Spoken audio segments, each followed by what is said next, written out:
Hello friend, સ્વાગત છે તમારું મારા કિચનમાં. આજે હું તમારી સાથે શેર કરીશ કાઠિયાવાડી સ્ટાઇલમાં એકદમ સ્પાઇસી અને ચટાકેદાર આ લસણની ચટણી, જે જમવાનો સ્વાદ બમણો કરી દે છે. આજે હું તમને બતાવીશ કે મિનિટોમાં જ આ ચટણી એકદમ સરસ એવી તૈયાર થઈ જાય છે અને ખાવામાં ખૂબ જ ટેસ્ટી એવી લાગે છે.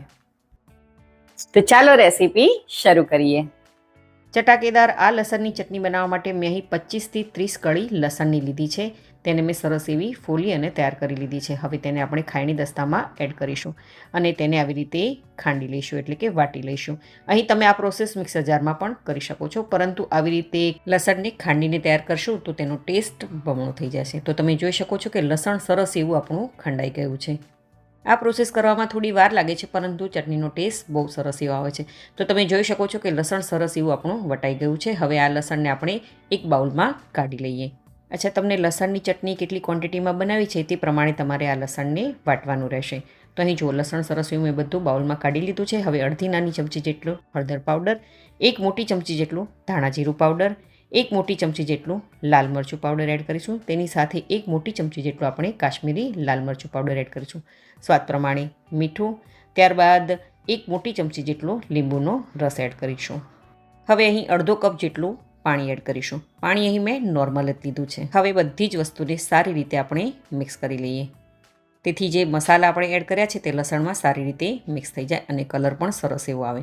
તો આની થિકનેસ આપણે આટલી જ રાખવાની છે, વધારે પડતું પાણી આપણે તેમાં એડ નથી કરવાનું. તો લસણની જે પેસ્ટ આપણે તૈયાર કરી છે તેની કન્સિસ્ટન્સી આવી રીતની હોવી જોઈએ.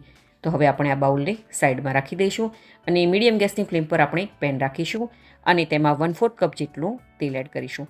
તેલ અહીં મેં સિંગ તેલ લીધું છે. તમે કોઈ પણ તેલ યુઝ કરી શકો છો, પરંતુ સિંગ તેલનો ટેસ્ટ ખૂબ સરસ એવો આવે છે. તેલ ગરમ થઈ જાય એટલે 1 નાની ચમચી જેટલું જીરું, થોડી એવી હિંગ એડ કરીશું અને 5થી 6 જેટલા લીમડાના પાન એડ કરીશું. ત્યારબાદ લસણ અને મસાલાની પેસ્ટ આપણે જે તૈયાર કરી છે તે બધી જ પેસ્ટને આપણે એડ કરી દઈશું.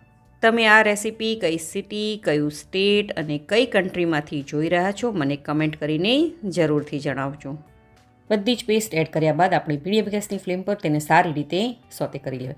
અહીં આપણે એ વાતનું ખાસ ધ્યાન રાખવાનું છે કે ગેસની ફ્લેમ આપણે અહીં હાઈ પર નથી રાખવાની. થોડો એવી આ પેસ્ટ છે તે ગરમ થઈ જાય એટલે આપણે તેમાં અડધી નાની ચમચી જેટલી ખાંડ એડ કરીશું. ખાંડ નાખવાથી ચટણીનો કલર છે તે ખૂબ જ સરસ એવો આવે છે અને મીડિયમ ગેસની ફ્લેમ પર આપણે કન્ટિન્યુ આ ચટણીને આવી રીતે હલાવતું જવાનું છે. તો તમે જોઈ શકો છો કે ચટણીમાંથી થોડું થોડું તેલ રિલીઝ થવા લાગ્યું છે. હવે આપણે ગેસની ફ્લેમ લો પર કરી દઈશું અને લો ગેસની ફ્લેમ પર આપણે ચટણીને 1 થી 2 મિનિટ સુધી આવી રીતે કૂક કરતા જઈશું અને કન્ટિન્યુ હલાવતા જઈશું. તો તમે જોઈ શકો છો કે લગભગ 2 મિનિટ જેટલો સમય થઈ ગયો છે અને ચટણી આપણી બનીને તૈયાર થઈ ગઈ છે. હવે આપણે તેમાં એડ કરીશું ઝીણા સુધારેલી કોથમીર. અહીં કોથમીર તમે તમારા ટેસ્ટ પ્રમાણે વધારે કે ઓછી પણ કરી શકો છો. કોથમીર એડ કર્યા બાદ બધી જ વસ્તુને સારી રીતે મિક્સ કરી લઈએ. તો તમે જોઈ શકો છો કે કાઠિયાવાડી સ્ટાઇલથી લસણની ચટણી બનીને આપણી તૈયાર થઈ ગઈ છે. જેને બનાવી એકદમ સહેલી. આ ચટણીનો ટેસ્ટ એટલો સરસ એવો આવે છે કે જમવા સાથે તમે જ્યારે આ ચટણી ખાશો ને તો ખૂબ જ ટેસ્ટી લાગે છે અને આ ચટણીને તમે બનાવીને ઓછામાં ઓછી મહિના સુધી ફ્રીજમાં સ્ટોર કરી શકો છો. જો કોઈ શાકભાજી ના હોય તો પણ તમે આ ચટણીને પરોઠા, થેપલા સાથે સર્વ કરી શકો છો. ખૂબ જ ટેસ્ટી એવી લાગે છે.